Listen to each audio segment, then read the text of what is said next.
Welcome to Rise Up in Business, the law podcast for small business owners. This podcast is designed to share important legal information without the stuffy legal jargon. I'm Tracy Milacrane. Let's get into today's episode. Hello everyone, welcome back to another episode of the Rise Up in Business podcast. We are up to episode 210 today. My goodness, I'm so grateful that you enjoy this podcast as much as I enjoy recording it for you. We have just started a new financial year, and if you're a long-time listener, you'll know that I love the start of anything new. I love January. I love the start of the new calendar year. I love the start of a new financial year. I love Mondays. I'm that person. So for me, it's all about clean slate, fresh start, and building momentum. That's why I really want to share with you today the process that I go through both in my own business and in supporting so many other small business owners in the lead up to the new financial year, and to help kick off and build momentum with clarity and confidence in a new financial year. It'll come as no surprise to many of you when I share with you that I have a process that I go through, not just in November for my yearly planning for the year after, but also in June, which is the end of the financial year. And it's very much a reflection to look back and see how things have gone and what works well, what needs to be tweaked, and how to realign and set myself up for success for the financial year to come. And I have this conversation this time of year with so many business owners who are reaching out to seek support to realign their visions and to build foundations to support their new direction and where they want to go. So I'm going to talk you through today some of the things that I look at and some of the things I talk to clients about. Then I'm going to share with you something that's very near and dear to my heart, and that is the essential legal review that I say every business owner should be doing at least once a year. And the reason I want to share that today is because when clients ask me, when should I do it? My answer is always either when something changes, so when something significant changes and you need to do it, or at the beginning of a calendar year or the beginning of a financial year. So that's now. So lots of people are doing this, and I want to just step you through the key components of that essential legal review that I support clients with. So let's dive into the process that I go through in my business at the end of the financial year to set myself up for success for the new financial year. The first thing I look at is the financial metrics. No surprises there. And I suspect that everybody listening does the same thing. But I want to have a look and see how we're tracking against the objectives and the goals that we've set, where the revenue's coming from. And I like to have my finger on the pulse in terms of expenses. So I set annual, quarterly and monthly goals, revenue goals and profit goals for the business. And I like to keep a handle on expenses. So I need to make sure that I haven't gotten carried away and excited with a new project or new subscriptions or whatever it might be. And if I have, that they're within budget and that I have an allowance for those. I don't know about you, but I find my subscriptions get away from me so quickly because I'm a joiner. So when I see something new, it's almost like I have bright and shiny syndrome, and I think, oh, that's a great idea. I must have it. And I sign up to all the things and I do all the paid versions of all the things. And then, like so many of us, I forget about it. It falls away. I don't use it, but I forget to cancel, and therefore it's just an expense that's not adding any value to the business. So my trusty bookkeeper gives me a nudge every now and then to go in and check my subscriptions, and I'm so grateful that she does that. But the end of the financial year is an excellent time for me to sit down and actually have a look and see, where are these subscriptions sitting? Where are my insurances sitting? What else have I decided was a great idea that I've forgotten about? Now's the time to go in and do an audit so I can clear out any expenses that are not adding value to the business and make sure that I'm staying focused and in alignment to track towards achieving financial goals and targets that I've set for the business. So financial metrics is most certainly the place that I start. And clients often reach out to me after they've been analysing their financial metrics with their accountant, particularly around this time of year, and say things to me like, gosh, Tracy, I really need to work with you now on developing my client service agreement or my T's and C's because I've got all these unpaid invoices and I'd forgotten about it, and I need a process and system in place so that this doesn't keep happening. So we have those conversations about now too. So financial metrics, a big one, definitely the place to start. Debt reduction. The reason I've included this one on the list is because debt reduction is something that particularly given the current economic climate, more and more clients are reaching out to ask me to review financial contracts and give a legal certificate of advice to say that they've received advice on it because they're refinancing. So debt reduction is at the forefront of so many minds of business owners at the moment. It's no surprise. I'm sure that'll come as no surprise to you with everything that's been happening in the economy. But this is a big one as well. And I suppose it's an extension from the financial metrics, because debt reduction is important because it leads into the financial metrics, particularly in the context of interest. So this is a discussion I've been having with clients lately, just so they understand what their commitment is, what their exit strategy is, and if they're providing guarantees, what that commitment is.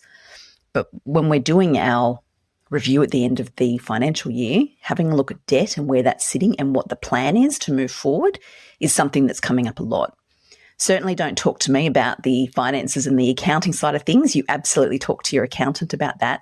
But I seem to be coming in on the back end of those conversations now to get the legal advice where necessary for the refinances. The third point that I want to talk about in this end of financial year or new financial year reflection process is value and pricing. I don't just mean a fee increase. I mean, let's sit back and have a look at the services that you are offering. Most of my clients are service-based business owners, so I'm focusing on services. I'm focusing on one-on-one work, low-ticket offers that are available for purchase on the website, whatever it might be for your business. But taking the time to just pause and have a look and say, well, what value am I offering here? And is my pricing reflective of that? Because often through the year, we tweak things as business owners and we evolve offers and we will introduce new offers, whatever it might look like. What I see that happens often is that business owners will focus on the value they're giving. They'll focus on the offerings or evolving offerings or including new offerings, but they're not then taking time to sit down and calculate whether or not that's now profitable based on the pricing. So fee increases, I'm all for it if it coincides with the increase in value. That's my point here. And sitting down to crunch the numbers to work out, well, how much is it actually costing to deliver this value? Where's my pricing sitting? To have a look then to see whether or not this is profitable or commercially viable is an exercise that's really important to do. If this is something that you're a little unsure about or you're not quite sure where to start, my best advice to you is to talk to your excellent bookkeeper or your accountant to make sure you're getting the support you need to fully understand where you're sitting financially and look at it through a commercial lens to make sure it's commercially viable. So value and pricing now is definitely an excellent time to have a look at that. The next two are more holistic and reflective, and I love these two, and I do this often. In fact, I'll do this at the end of each quarter in my business. One, what worked well during the last financial year, and two, what didn't work well during the last financial year. As I say, I do this quarterly, but once you've got the full spectrum of 12 months data, you can actually have a look and say, well, gosh, I thought that new offering was going to be really excellent in terms of bringing in new clients and profitability. But guess what? It didn't. It didn't take off. It wasn't a hit like you thought it would be, but actually you can then look back on the data. It will tell you where the real gold was. And it might sometimes surprise you because it may not be what you thought it would be. So in the context of what worked well, identify that so that we know where to focus for the next year. That's what I do every year in my business. And as I say, I do it each quarter. What has worked really well? Where do I need to focus more? And then on the flip side, what didn't work well so I can take my focus away from there and focus more energy and attention to what did work well. You can do it at any particular time, of course, but whilst we're sitting and taking a holistic look at the business for the last year, and we've got the financial data behind us, this really is an excellent time to have a look at the financial metrics. What are they telling me? Are we hitting the targets? Are the expenses blowing out? What do I need to refine? Where do I need to focus to set myself up for success for the year ahead? Debt reduction, something that's coming across my desk a lot, so I wanted to mention it. Interest expenses, refinance options. Value and pricing, take a look at the offerings. Is your pricing consistent with the value that you're offering? Is it commercially viable? And what's worked well and what didn't work well? They are all really significant questions that you can sit and ask yourself. And when you've got a year's worth of financial data to help make informed decisions, it can be really powerful. as I say, now is a time where clients are reaching out to me, new clients, to say now's the time I need to dive in and invest on developing new tailored contracts for my business because we've now identified this as a pain point. And often it's around scope creep. So there's no provision in contracts to charge for additional work outside of scope or unpaid invoices. I kept working. Now I'm in the hole for this much money. So all of that can be avoided. And it's a great conversation to have. And this time of year is ripe for those conversations. Now, if you're a long-time listener, you will know that I'm a big fan of an annual legal review. I have a checklist on my website. You can download your copy for free, and it's called the Essential Legal Checklist for Small Businesses. I developed this years ago, targeted specifically for service-based business owners to know where to look when they're reviewing their legals. And it came off the back of question after question after question from new clients. Where do I start? I don't know where to start, Tracy. Where do I start? It's an excellent question. So there is a checklist for it, the Essential Legal Checklist. You can grab your copy. The link's in the show notes. But what I always say to clients when they ask me, when should I do my legal review? I always say either when something's changed and you need to, so new offerings, new business structure, something like that, or at the beginning of a new calendar year or a new financial year. And the idea is you work through the checklist so that you can easily identify where you need to be focusing in your business right now. And if you're reading through the checklist and there are things that don't apply, fantastic. You don't need to focus on that. But the idea is by the time you get to the end of the checklist, you will have either ticked all the boxes so you know that everything's in ship shape, peace of mind, pop it away in the bottom drawer, you don't need to get it out again for another year, or you will have highlighted some things that need attention or at least need a conversation with your accountant or your business lawyer so you know whether or not that's an area you need to focus. I'm going to take you through the key components of the checklist. So if you're driving, this will be really helpful. If you're not driving, jump over to the website and grab your copy of the list now so you can work it through yourself. But the first place we start, no surprises here, is the agreement that the business has with the clients. So whether it's a design agreement, a coaching agreement, business service terms and conditions, whatever you like to call it, it is the agreement you have in place with your clients. The question to ask when you're doing the annual review is, does this still reflect the way that I work? Is my pricing still accurate? Are the inclusions still accurate? Have I had any pain points come up over the past 12 months that I really want to deal with in my agreements so that I can easily navigate those if they keep happening? Or is there something I need to change in my process to make sure that those pain points don't keep happening? But they're the sort of questions that you ask yourself, and they're the sort of discussions that I have with clients. So whether I'm drafting these documents from scratch for a new client for the first time, or whether I'm diving in and doing an annual review or a minor update for clients because things have changed, they're the sorts of things we look at. The next is your website. What's happening on your website?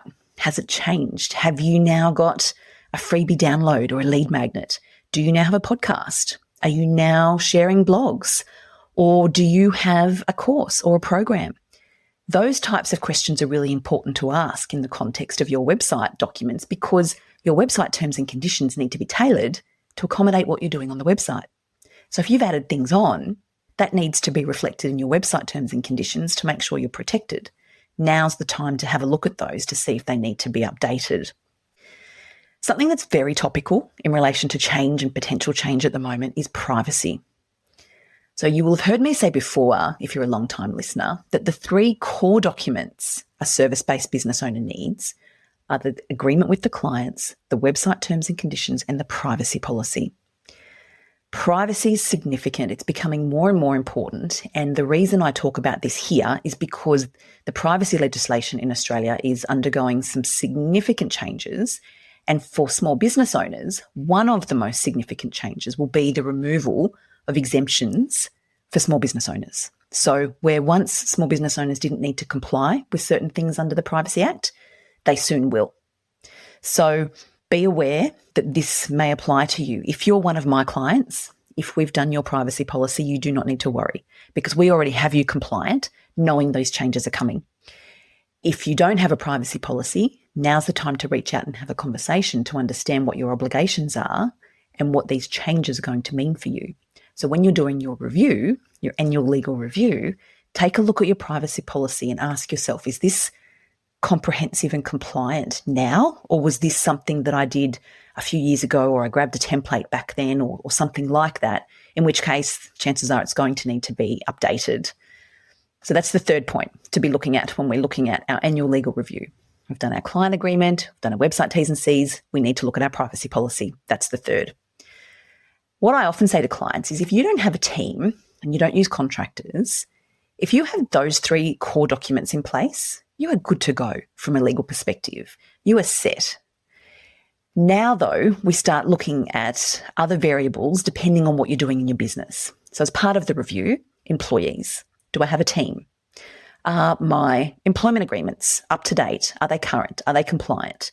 Be aware of the increase in the minimum wage that took effect on 1 July. Make sure you're checking the awards and that you're compliant and you're aware of any changes that might apply to your business. So employee agreements, then contractor agreements. Do you engage contractors in your business? Do you have a properly drafted contractor agreement in place with your contractors? That's the next focus point. Once we work through the 3 core documents that I recommend for every service-based small business owner who has a website, then we start talking about the team and we have a look to make sure there's compliance, to make sure the business is really clear on the distinction between employees and contractors, to make sure the business is not exposed to a situation where you've engaged a contractor but actually the law is likely to deem them an employee. So diving in to understand the nuances and intricacies around how the team is structured and making sure we have the right framework in place and the right documents to support the team is the next focus. And from there, it just depends. And this is all set out in the list. But things like a commercial lease, what to do if you are a business who has a commercial lease for premises, for a warehouse. Then we go further down and have a look at things like a process in place for making sure that invoices don't go unpaid and things don't fall through the cracks. Have a look at insurance. Speak to your broker. Make sure your insurance coverage is still adequate for what you're doing in your business now. So they're the core things that you'll find in the Essential Legal Checklist. And as I say, you can dive over to the website and grab your free copy. The link is in the show notes. Now is a most excellent time to be working through that checklist, just to run your eye over all the things to give you as a business owner peace of mind that you haven't missed everything and that everything you need is in order and you're good to go. Then it's a big tick, pop it away and pull it out again next year. I really hope you've enjoyed this episode. I hope that you found it really practical and that there are things in here that you can go and action right now that will add value to the business and ideally reduce your risk, because that's what I'm all about. As you know, at the end of each episode in this season, I'm answering 2 questions that have come across my desk recently. The first question that I've received recently is, can you make my documents shorter? And in this context, it was a new client reaching out to ask me whether I could achieve really short documents for their client service agreement. First of all, short is subjective. So what I think is short, you might not think is short. Second, there are no prizes for having the shortest set of terms and conditions. My goodness, I hand on heart want to say to you, please don't focus on the length. Focus on the substance. Focus on the client user experience when they're reading them, because you don't want to send a message with your T's and C's that you're unprofessional, that you don't know what you're doing, or that you don't care. And in my humble opinion, having a 2 or 3 page set of T's and C's does exactly that. It's a red flag. You're either unprofessional, you don't know what you're doing, or you don't care. So you want to stay away from that. But have the conversation, understand what needs to go into your T's and C's, and then understand the best way to do it, provided they're tailored, they're on brand, and they're in plain English, you'll be good to go. So that's the answer to that question. And the second question, and I get this a lot, is where do I start if I don't have any legal documents? Well, based on what we've just talked about, you know the answer to that. The core 3 documents for all service-based business owners who have a website: the agreement with your client, your website T's and C's, and your privacy policy. I hope that's helpful. I hope you've loved it. I've loved recording this for you. I love this time of year. I hope you do too. Thank you as always for joining me. I'll catch you next time.